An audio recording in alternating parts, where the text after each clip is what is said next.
6.30 pagi hanya di Bernama Radio, stesen berita bisnes pilihan anda. Menunggai isu semasa. Ketika ini kita memang mengalami sangat kerap gangguan bekalan air. Bila Januari teruk, Februari lebih teruk, March tak payah cakap lah. April, May, June, very very bad. Menampilkan pakar serta personaliti.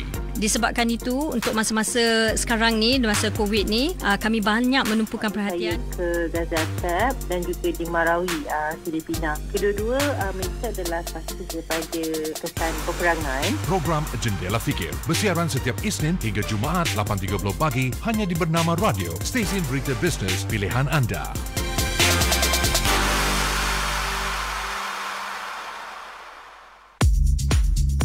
Spectrum Pagi Bernama Radio. Bernama Radio, stesen berita bisnes pilihan anda bersama-sama saya Ziana Nasir. Okey, dan untuk waktu ni kita menerusi program Jendela Fikir. Kita nak bincangkan tentang kenali pereka speaker McLaren. Sebab baru-baru ini dalam industri automotif tempatan dilaporkan seorang rakyat Malaysia mereka cipta sebuah pembesar suara atau speaker untuk sistem audio kereta sports berkuasa tinggi McLaren. Pada tahun 2018, McLaren telah menghasilkan sebuah model kereta sport berenjin tengah yang dikenali sebagai McLaren Senna.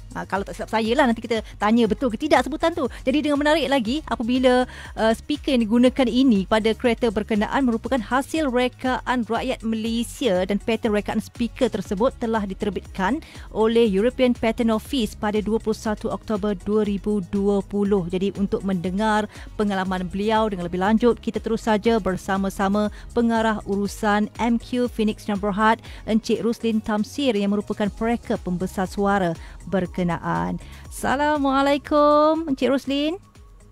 Waalaikumsalam warahmatullahi. Okey, terima kasih kerana bersama-sama kami di Bernama Radio kali ini.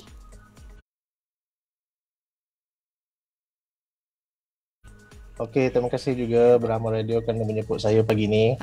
Dan sebelum kita terus dengan topik kita hari ini, kan nak kenal lebih jauh lagi dengan Encik sendiri. Tapi sebelum tu, betul tak kereta tadi tu saya sebut tu yang menggunakan speaker tersebut? Kereta McLaren Senna. McLaren Senna ataupun lebih betul lagi McLaren Xenia. Oh, Xenia. Okey, baik. Sebelum kita berbincang lebih lanjut mengenai pencapaian Cik Roslin, mungkin boleh ceritakan serba sedikit berkaitan dengan latar belakang pendidikan Cik Roslin terlebih dahulu. Okey, so sekali lagi saya ucapkan terima kasih kerana kepada Bernama Radio kerana menjemput saya pagi ini. Dan saya sangat berbesar hatilah. Okey, latar belakang pendidikan saya adalah seperti berikut. Di sekolah rendah saya bersekolah di Sekolah Kebangsaan Kampung Pandan di Kuala Lumpur. Dan kemudian saya ke Sekolah Menengah Kebangsaan Aminuddin Baki Kuala Lumpur, dan kemudian pada tahun 1999 saya telah menduduki peperiksaan untuk memasuki MRSM dan saya telah berjaya menempatkan diri saya di Maktab Rendah Sains Mahara Jasin Melaka, atau sekarang ni lebih dikenali sebagai MRSM Tun Gafar Barber. Ya, dan kemudian saya telah mendapat beasiswa untuk melanjutkan pelajaran ke Germany, di mana sebelum itu saya perlu membuat preparation di Shah Alam, di UiTM Shah Alam, intake selama 2 tahun setengah. Dan kemudian pada tahun 2005 saya telah pergi ke Jerman dan saya belajar di University of Applied Science Ravensburg Weingarten, ataupun nama Jerman ni dikenali sebagai Fachhochschule Ravensburg Weingarten. Dan saya telah graduate pada tahun 2010 dan kemudian saya pulang ke Malaysia. Okey, dia serba sedikit dari segi latar belakang pendidikan. Nak tahu juga ni, Encik Roslin, dah berapa lama sebenarnya terlibat ataupun bergerak aktif dalam industri automotif? Okey, saya mula-mula saya bergiat aktif dalam bidang automotif ketika saya mendapat tempat ketika latihan industri bersama syarikat Daimler yang membuat kereta Mercedes dan Smart. Dan ketika itu saya mendapat tempat praktikal di Mercedes Technology Center Sindelfingen di Stuttgart, Germany, iaitu pada tahun 2007 ke 2008. Dan situlah bermulanya cita-cita saya untuk bergiat aktif dalam bidang automotif. setelah melihat teknologi dan juga kehebatan orang Jerman menghasilkan kereta-kereta yang bermutu tinggi dan berteknologi tinggi. Ya, bagaimana Encik Rosli berdepan dengan cabaran untuk menghasilkan rekaan pembesar suara ataupun speaker untuk supercar seperti McLaren ni, sebab bukan calang-calang jenama, apa kata, branding tu sendiri dah cukup kuat, cukup besar kan? Ya, betul. So begitu banyak cabaran yang saya hadapilah, dan terutama sekali ialah cabaran ketika itu di mana projek ini diberikan masa yang begitu singkat, iaitu 1 tahun, dan bermakna pembangunan ataupun development ataupun design hanya boleh dilakukan selama 3 bulan, dan itu ialah masa yang sangat singkat sekiranya kita bandingkan dengan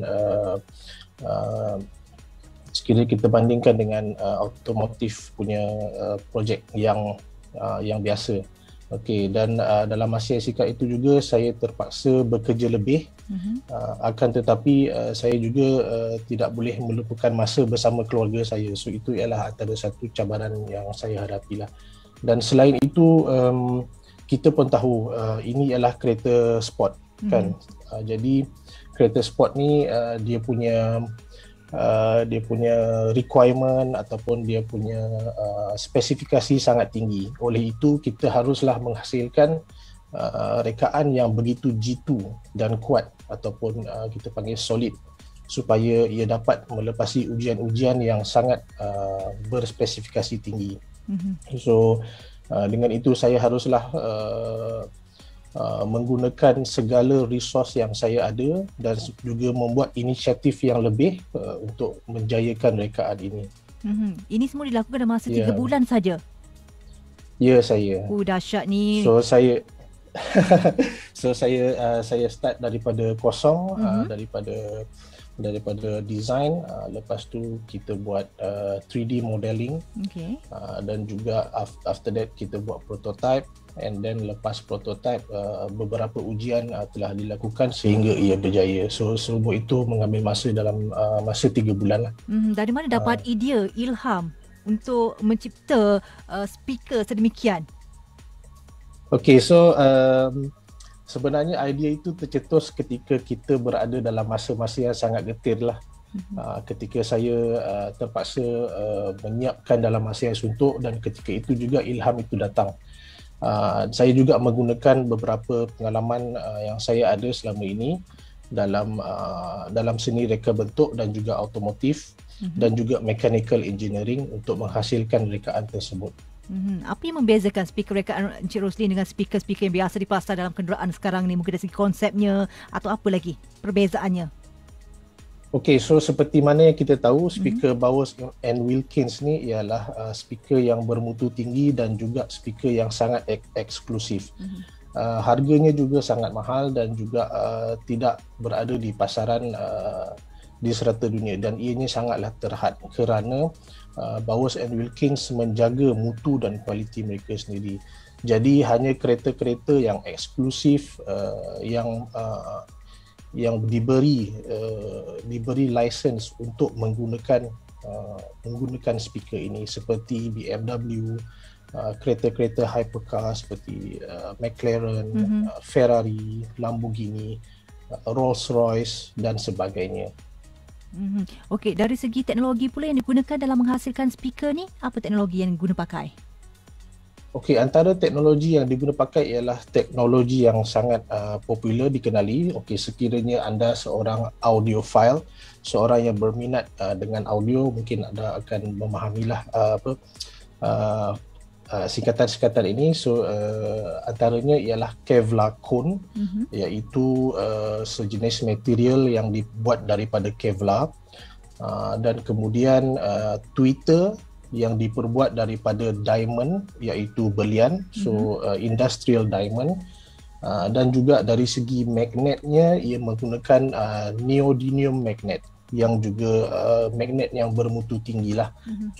So selain daripada hardware, speaker-speaker ini perlu juga mencapai tahap frekuensi yang sangat tinggi dan lebih stabil, dan itulah yang menunjukkan bahawa speaker ini sangat bagus dan juga eksklusif.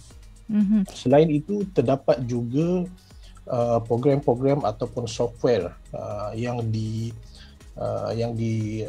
diterapkan dalam sistem speaker ini, seperti sistem anti-noise cancelling.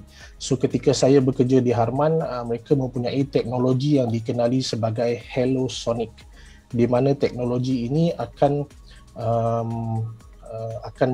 menyerap bunyi bising daripada luar, seperti bunyi trafik, bunyi kenderaan, bunyi siren dan sebagainya, dan dia akan menenggelamkan seperti kita faham, menenggelamkan bunyi-bunyi ini dan hanya membenarkan bunyi-bunyi yang ingin didengari di dalam kereta tersebut.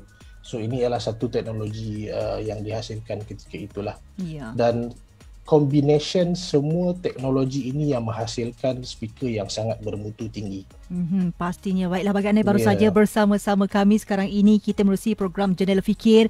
Kita bersama Encik Roslin Tamsir yang merupakan pengarah urusan MQ Phoenix John Berhad. Kita kenali mereka pembesar suara McLaren. Okey, bukan senang. Ini merupakan sesuatu yang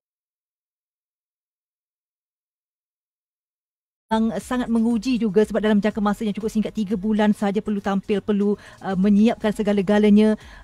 Adakah pada awalnya mengalami kegagalan? Mungkin dari segi prototype tu nak memuaskan hati pihak McLaren. Saya pasti itu juga merupakan sesuatu yang tak tahulah berjaya tak berjaya. Pernah gagal tak di awalnya prototype? Yes. Ya, betul. Saya sebenarnya telah gagal banyak kali, di mana ketika itu saya membuat prototipe yang pertama menggunakan sistem pengancing, akan tetapi sistem ini tidak sesuai untuk kereta McLaren, kerana McLaren ialah kereta sport, dan pada biasanya kereta sport ini mempunyai gegaran yang sangat tinggi dan gegaran di dalam kereta juga sangat tinggi. So saya terpaksa membuat konsep yang berlainan, di mana saya menggabungkan beberapa konsep mechanical engineering yang saya belajar dan juga konsep audio engineering yang telah saya belajar di Harman. Okey, baik. Mungkin Cik Roslin ada pengalaman mereka speaker untuk kenderaan lain sebelum ni? Ada pengalaman tak? Selain daripada McLaren, saya juga telah membuat beberapa speaker bersama BMW, iaitu 5 series, 7 series, X5, X7, dan juga kereta-kereta sport BMW seperti M3, M5 dan juga M8. Selain itu, saya juga mempunyai banyak pengalaman bersama Volvo, di mana saya juga ialah salah di antara mereka yang bertanggungjawab kepada Volvo. Antara kereta-kereta yang telah saya reka ialah XC60, XC90, S60 dan S90. Dan kereta-kereta ini juga menggunakan speaker yang berkualiti tinggi seperti Bowers & Wilkins dan juga Harman Kardon. So ini adalah antara rekan-rekan saya juga. Dan selain itu, McLaren P1 juga adalah salah satu projek pertama saya, di mana saya menghasilkan Twitter on top, dan juga McLaren 570S dan juga 720S. Dan untuk yang kali ini, speaker untuk McLaren ni, berapa unit sebenarnya yang dihasilkan? Adakah ianya bersifat eksklusif, hanya terhad beberapa ratus unit saja, ataupun macam mana sebenarnya? So sebenarnya McLaren Sienna ini ialah satu flagship model yang sangat eksklusif, di mana mereka hanya mengeluarkan sebanyak 500 unit seumur hidup. Dan ketika saya sedang membangunkan speaker ini, ianya telah pun habis dijual ataupun telah fully book oleh penggemar McLaren. Wow, dan pastinya harganya juga cukup meletup ni Kalau boleh kongsikan tak? Sebab melihat pada dari segi kuantitinya kan, hanya 500 unit sahaja yang ada sepanjang hidup ni. Maknanya dalam satu dunia ni hanya ada 500 saja. Ya, betul. Dan harganya ketika itu, ketika saya membangunkan, harganya ialah lebih kurang 1.5 juta euro. Dan sekarang ni saya rasa mungkin harganya lebih kurang 4 ke 5 juta ringgit Malaysia. Untuk satu? Ya, untuk satu kereta. Wow, okey. Bagaimana Encik Rustin menghadapi cabaran sebagai seorang pereka di luar negara? Betul, banyak cabaran yang saya hadapi. Terutama sekali ialah cabaran dalam bahasa. Dan ketika itu saya berada di Jerman dan saya perlu bertutur dalam bahasa Jerman bersama rakan-rakan sekerja saya, bersama saya punya bos dan juga mereka yang membuat production. Dan selain itu, cabaran budaya juga menjadi satu cabaran yang positif lah bagi saya, kerana budaya di Eropah ini ialah berlainan. So ramai antara kita yang tidak tahu bahawa budaya Eropah ini ialah satu budaya yang berlainan daripada budaya-budaya lain. Dan di sini saya menggunakan di sini saya belajar bagaimana untuk mempelajari budaya mereka, dan di samping itu saya juga alhamdulillah dapat menjaga budaya-budaya kita, budaya Melayu, dan sebagai seorang Muslim saya juga menunjukkan contoh-contoh yang baik seperti menjaga peradaban dan juga menjaga etika-etika pemakanan. Dan kita tahu di sana mereka kebanyakannya bukanlah beragama Muslim.